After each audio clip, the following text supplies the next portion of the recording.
Hello, welcome to day 21 of our 40 Days of Strangers on the Way. Today, I'm going to introduce you to an Uber driver. Let me just tell you, Uber drivers and Lyft drivers are the coolest people with the best stories.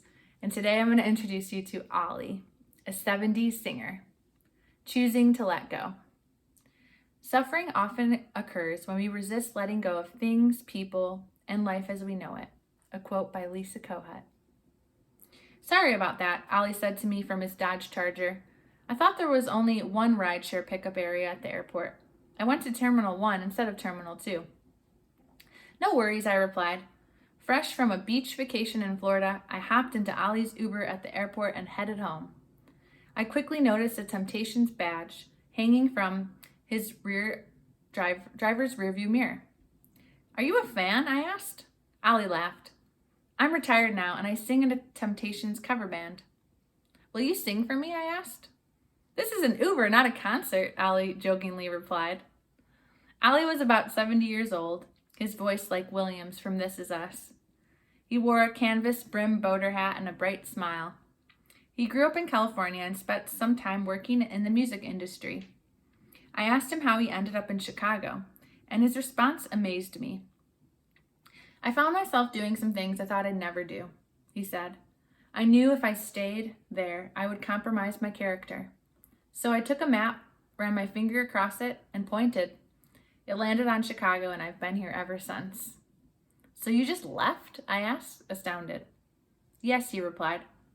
"It's amazing because all of the people I worked with at that time are now dead. I'd be dead too if I stayed."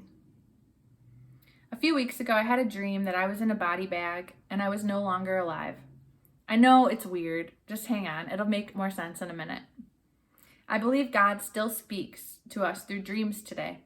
So I asked God what this could mean, or if it was just the pizza I ate that night. I sensed that God was symbolically inviting me to die to myself. Throughout our lives, God takes us deeper into a relationship, and He transforms us into the likeness of Jesus. We instantly become new creations when we receive Jesus, but our entire life is the working of that out into reality as we renew our minds and yield our will to His. This transformation happens from the inside out as we release our burdens, fears, and desires to Him. Sometimes the process is painful and requires us to let go, when all we really want to do is stay in control. On the other side of that surrender and death, though, is often renewal and life. When Ollie left California, I imagine that he also let go of a dream. He was working with some pretty big superstars, and he left for a city where he didn't really know anyone. This really stood out to me, though, because his character mattered more than his dream. His integrity cost him something. What he could have thought would bring death to his career and success actually kept him alive. Choosing Jesus doesn't always mean selling our home and moving across the country, but I think it does mean depending on Him daily and allowing Him to guide our hearts moment by moment. When we let go of the things that we think we need to control, God ultimately replaces those things with love, joy, peace, patience, kindness, goodness, gentleness, faithfulness, and self-control. It's a beautiful journey and an invitation into a fuller, more beautiful life. Tonight I'm taking my grandson to see the new Avengers movie. Ollie beamed as he dropped me off. At that moment, I leaned my head back and smiled. I love that Ollie chose his character so many years ago because I could sense the deep love and affection he had for his grandson. It's amazing to think about what beauty is waiting for us on the other side of the decisions we make today. God bless you, Ollie smiled as he drove away. Let's wonder. In what ways is God developing your character in this season? In what ways is God developing your character in this season?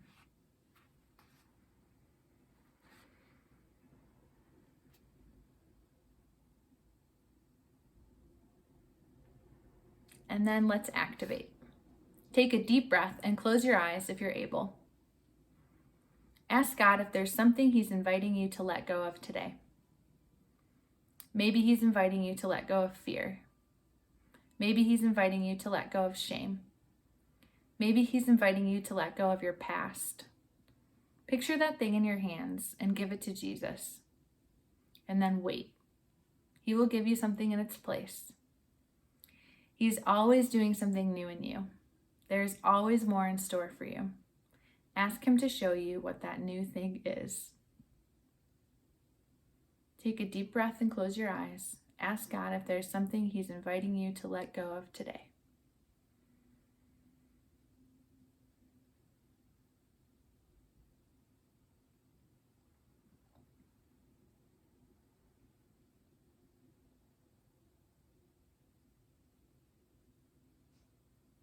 And then let's yield. Visualize the new thing Jesus gave you and pray this prayer with me. Jesus, thank you for helping me let go. I trust you. Will you fill any empty space with your presence? Thank you for the new thing you're doing in my life. I receive it with joy and cannot wait to see what you will do. Amen.